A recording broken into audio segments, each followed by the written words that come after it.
เอา3 บาท3 บาท1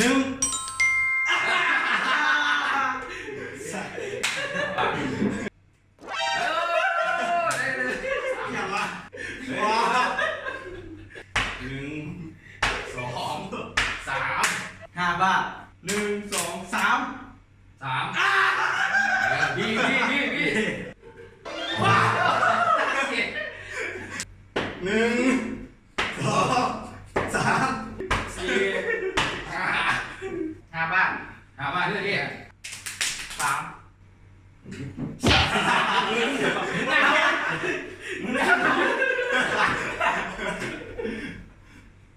อีหยัง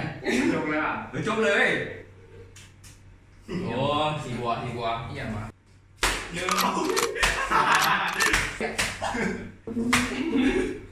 5 บาทเด้อเอา5 บาท2เอาเฮ้ยปุ๊บเฮ้ยมาโอ้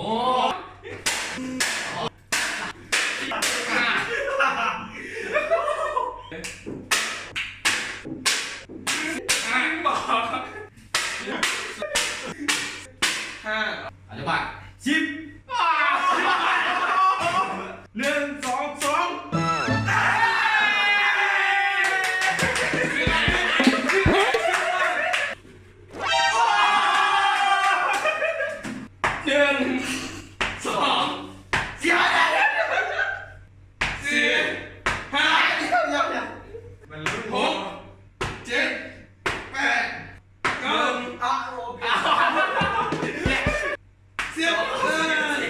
25 บาท3รอดอีกแล้วจ้า1 2 3 4 หลายคนตัวเก่า1แล้ว6 2 2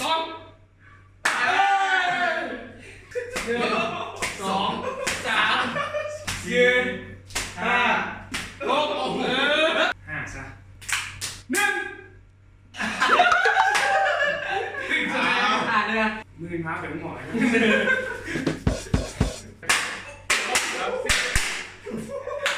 จบ15 บาทซ้อม15สมองลูก1 2 3 4เลยไหมเลย5 6 7 8 9เดี๋ยว10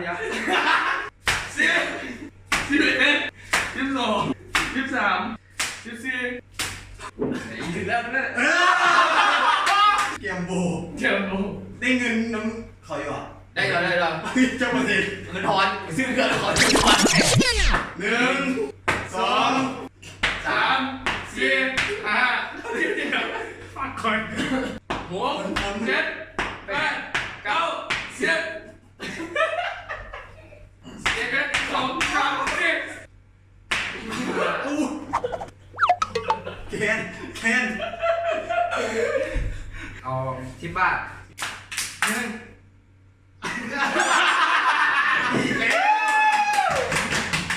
สีเหลืองเหรอ2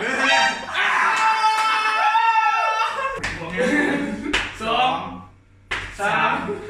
4ผ่อนคลาย5เอาคนใครอ่ะ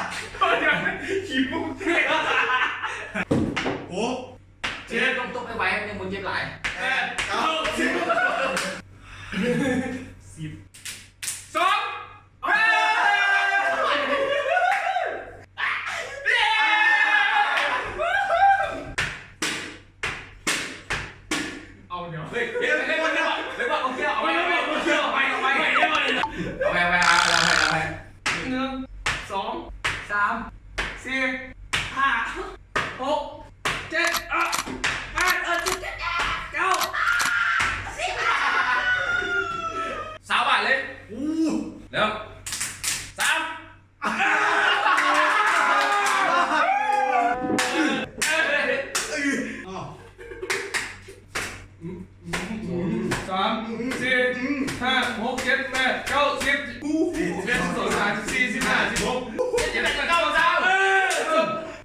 นะ โอ้7 บาท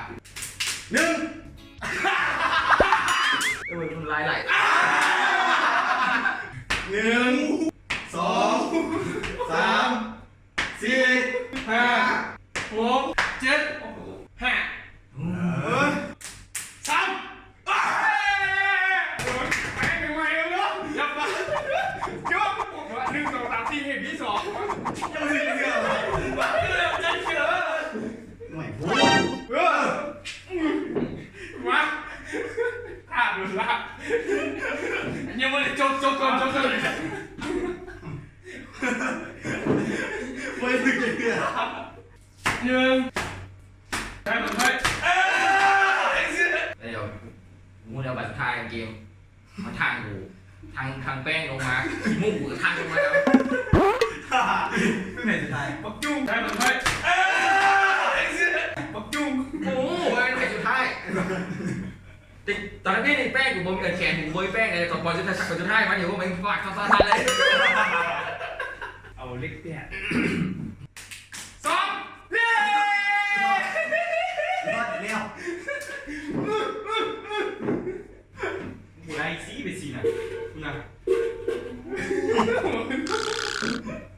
เอาต้องใช้อาบน้ำ โอ้ถึงบ้าน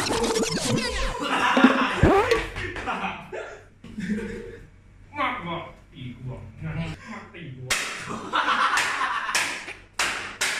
กระดาษ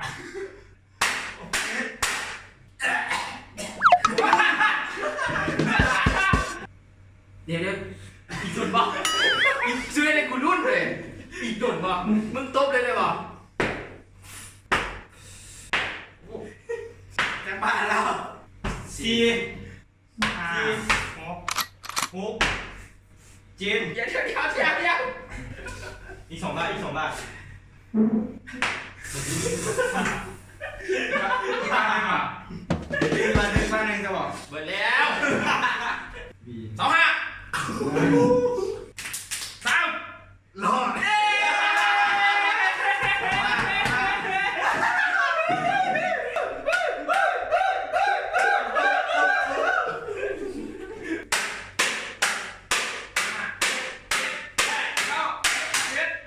สองสามสี่ห้าหกเจ็ดแปดเก้าเด็ก เปลี่ยน เปลี่ยนคนหรือเปลี่ยนนอน เปลี่ยนบอล ยับมาก่อนสุดท้าย โอ้เบื่อเด็ก เนี่ยผม ไงกูทางโตเรียบร้อย เอาเก้าซะ นี่มึงใจเลยมึงใจเลย จำเดี๋ยวสอง ผิดกฎเขาเคยสั่นกันแล้วอ่ะดิ สีเหลือง ว่า กูพยายามหลอกล่อให้ได้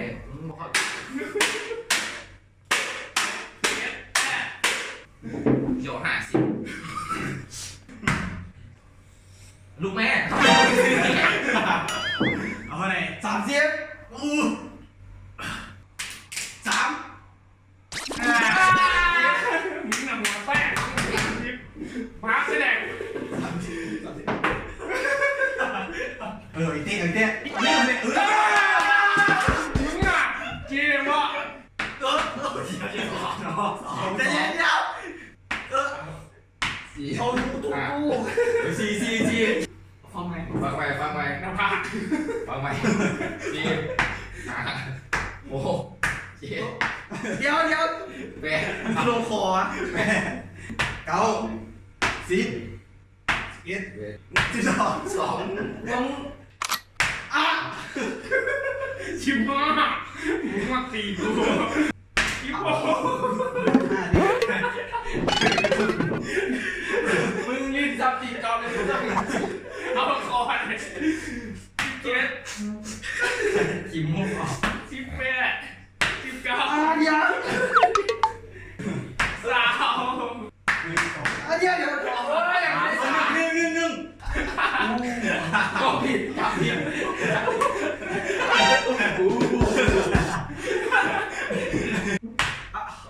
เอาบ้านเดียว ไม่เอาเสียง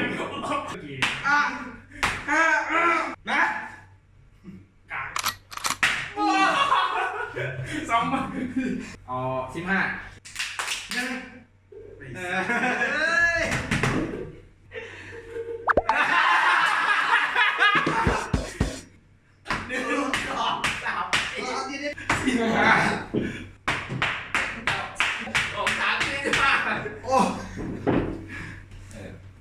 15ซ้อมมานี่ละมันเริ่มเงียบแล้วเป็น3 4ไหม 10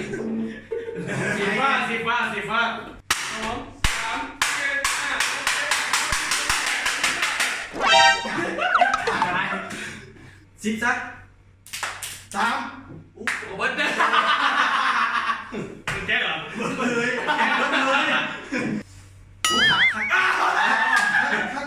จังหวะอุ้ยคนละ10 คนละ10 1 2 3 4 5 6 7 8 9 10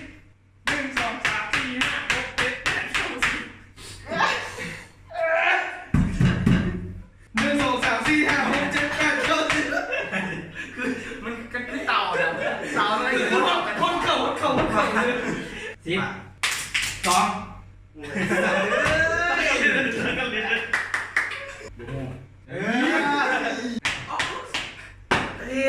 เอามันขึ้นขึ้น 6 7 8 9 10 15 2คนเดียวเอาคนละ3คนนับ4หัวเบิ้ล15เนี่ย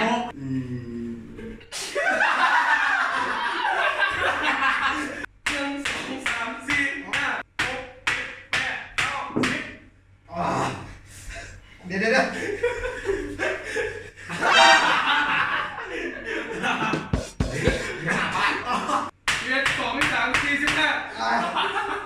เข้าใจ ทำผ่าน พูดนั่งนี่เดี๋ยวมองได้1 2 3 4 5เอามือลง6 8 9 10 11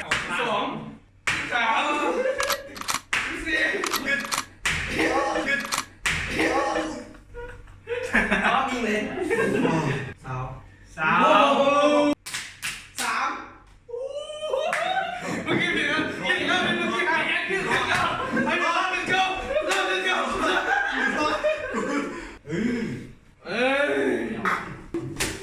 3 4 5 6 7 8 9 10 เฮ้ยว่ะ ไปคิม